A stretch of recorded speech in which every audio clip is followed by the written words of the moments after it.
The migrant crisis is basically, I did a meetup in Detroit at MGM Grand. I did one at MGM Grand, but I'm going to do another one. They says the migrant crisis is reaching a breaking point over there in Chicago. Let's continue. Tonight, we continue our in-depth look at America's border crisis. The mayors of Chicago, New York City, and Denver say their cities have reached a breaking point due to a surge of migrants being bused from Texas. CBS's Maribel Gonzalez shows us the challenge in Chicago, where more than 34,000 migrants have arrived since 2022, with nearly half of them still in shelters. These are the latest asylum seekers to arrive in Chicago. After a long journey by bus from Texas, this commuter train ride is probably their shortest trip. With temperatures plunging, so are their fortunes, as they arrive only wearing t-shirts and blankets in a city struggling to keep up. Nearly 15,000 are in shelters and 550 currently waiting for a bed. With no place to go, some are sleeping in tents, city buses, and even at Chicago's O'Hare Airport. Remember when Mayor Johnson said that he got everybody outside of the airport and everybody out of the police stations? That's not the case. That's not the case. You know why it's not the case? Because there's not going to be a stoppage of the border walls being closed, and from people continuing to flood in here. You said meet up in Chicago next? I don't know about that. Is it safe to do a Patreon meetup in Chicago? That's one of the big cities. That's one of the main big cities that I have not done a meetup in yet. I have not done a meetup in Chicago.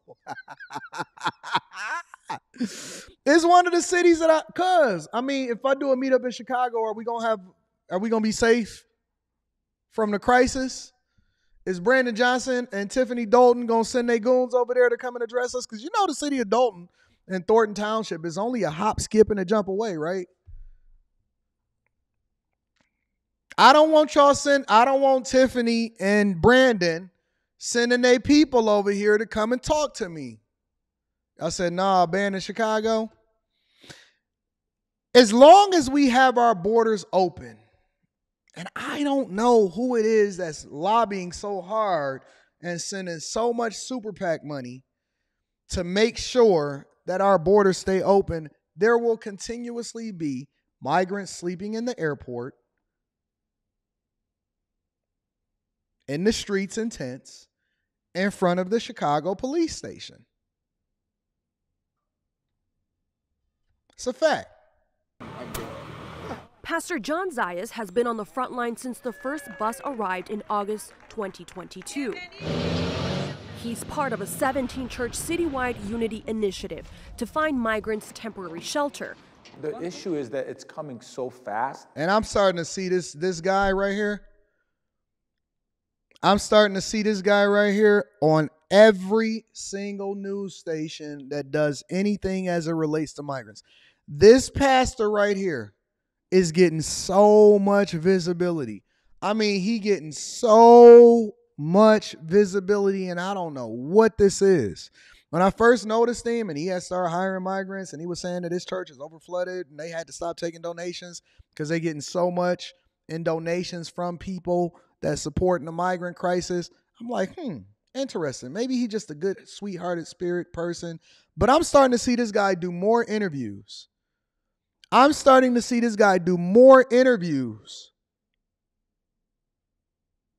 him in at least 6 different interviews. I reviewed at least 3 or 4 different videos where he was doing interviews. And it's hard for us to catch our breath.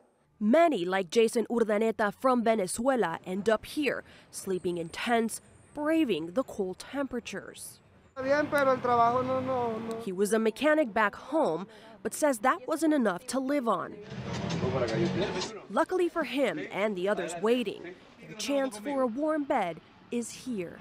The lack of shelter is widespread. New York and Denver have received thousands of migrants, and efforts to house them are outspaced. Pastor Zayas continues to look anywhere and everywhere for migrants like Jason Urdaneta to stay the night. So it's kind of keeping that wheel rolling as people are moving and finding places to go and work. Riding towards the unknown in a city stretched to its limits. So they basically saying that Chicago is just is stretched. It's not another crack or crevice. Love C, I actually seen a video where somebody sent me that they were actually starting to house migrants inside of a former CBS. But here's the key though. This is the part where we really start to pay attention, is because it's not just like migrants are just all over the city and we don't understand what's going on and all of that. Y'all do know that there's a lot of people making a lot of money as a result of this migrant crisis, right? Hundreds of migrants are set to move into a new shelter that opened today in Little Village. This as the city releases new data showing part of how much this all is costing. CBS 2's Sabrina Franza is live in the newsroom. Sabrina, what are you finding out? Well, we know this isn't going to be enough. The mayor and the governor have said as much. They need the federal government to help fund the migrant mission and provide more space. The jury, or Congress, is still out on that. A former CVS in Little Village is now a migrant shelter. About 220 asylum seekers about to move in. It's well managed, and I think that, I feel good about the opportunity there. Across the city, migrants are still living inside buses at the downtown landing zone. About 300 of the around 600 people waiting to move. Not a bad kid that's swinging on the monkey bars inside of the bus. Love C says, looking to new life, Little Village. You'll see nonprofits that are benefiting. Oh, interesting. Look at the little man that's swinging on the monkey bars inside of the bus. Somewhere. And I actually visited yesterday. It's phenomenal what we've been able to do in a relatively short period of time, and to accommodate very young children. You know, early childhood education is very important to me, making sure these young children have a place that they can play even in a very difficult situation. That's been put into this site. This latest space, just a drop in the bucket for the amount of people that need housing. Funding and space are running out. Mayor Brandon Johnson and Governor J.B. Pritzker continue their pleas to Washington. We haven't seen those dollars yet, not nearly what we should. The federal government needs to do much more. Today, the city updated their data on migrant-related vendor spending. The total, $156.2 million. That doesn't appear to include how much the city has spent within their own agencies, like the Department of Sanitation or Chicago Public Schools, to educate school-aged new arrivals. Inside shelters, vendor-favored healthcare staffing, a Kansas-based firm, continues to be the highest earner. The city paid them almost $97 million to assist the migrant mission between December 2022 and January of this year. Going forward, CBS 2 has learned the city and state modified their contract with Favorite Staffing to spend an additional $30 million with the staffing firm. In the contract, the city says that amount was an amount they did not know they would need at the start of this, saying in part, quote, it was not reasonably foreseeable at the time the contract was signed. So basically everybody getting the bag, everybody making money, everybody is stealing money. And that one contract alone, because the totality of what's being spent as far as resources, manpower, federal dollars, state funds. And when I say federal dollars, it was monies that was allocated over to the city of Chicago, even related to the COVID or the pandemic funds that they then tapped into in order to continue to use to fund what was going on over in the migrant crisis. So if they couldn't find any money to help people that was already residents of Chicago continue to plot a path to success prior to this migrant crisis really hitting its apex like it's hitting right now, then how can they were able to find money and tap funds in order to get into it, and even tap the $500,000 that they wanted to allocate towards the research of what reparations would look like, yet they don't even have the funds or the resources to continue to figure out what was going on in this migrant crisis. I seen something that came across my desk today that said, what did it say? Let me be very careful with my words. It was close to 1 million migrants had received work authorization that had been flying under the radar.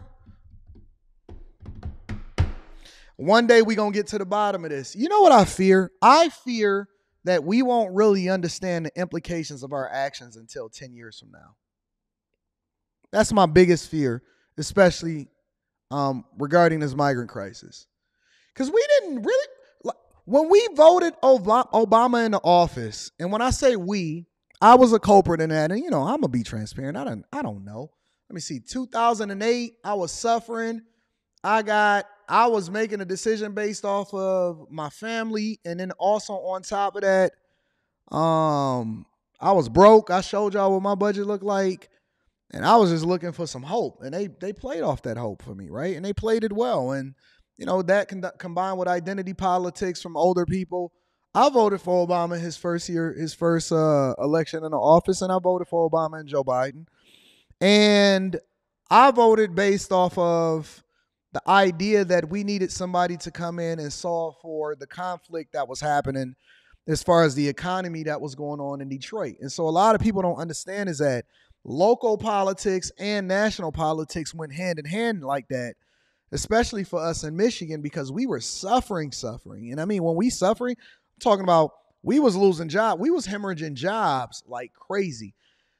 I'm telling y'all, that bee suit, it was this guy, it was a flower shop called Wesley Berry Flowers.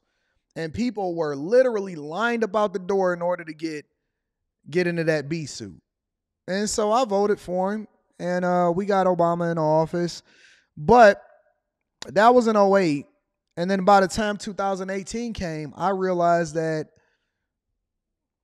the things that he championed and the things that he was doing, the majority of it seems like it benefited the alphabet community. It didn't actually benefit the people. You could say, yeah, he gave a bailout money and they gave federal bailout money to the automakers, but Bush was already doing that before Obama got into office. And I think that Bush was probably the second Bush was probably one of the worst presidents. And that factored into it too, because I think that the second Bush was probably one of the worst presidents that I had ever seen in my history, in my lifetime. And so, I was a heavy supporter of the Republican Party prior to the economy absolutely going kapooey over here in Michigan and in Detroit. And in Michigan and in Detroit, it was absolutely horrible.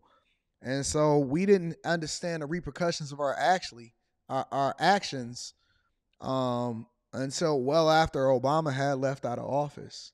I think that people are starting to experience that with Trump now, and that they realize that he was actually a good president, and the thing that was sold to him as far as to get him out of office was the thing that's worse for us, which is why we suffering through Joe Biden. And so I think that we're not going to really understand the repercussions of this migrant crisis until well after Joe Biden is long gone out of office. But that's just my prediction.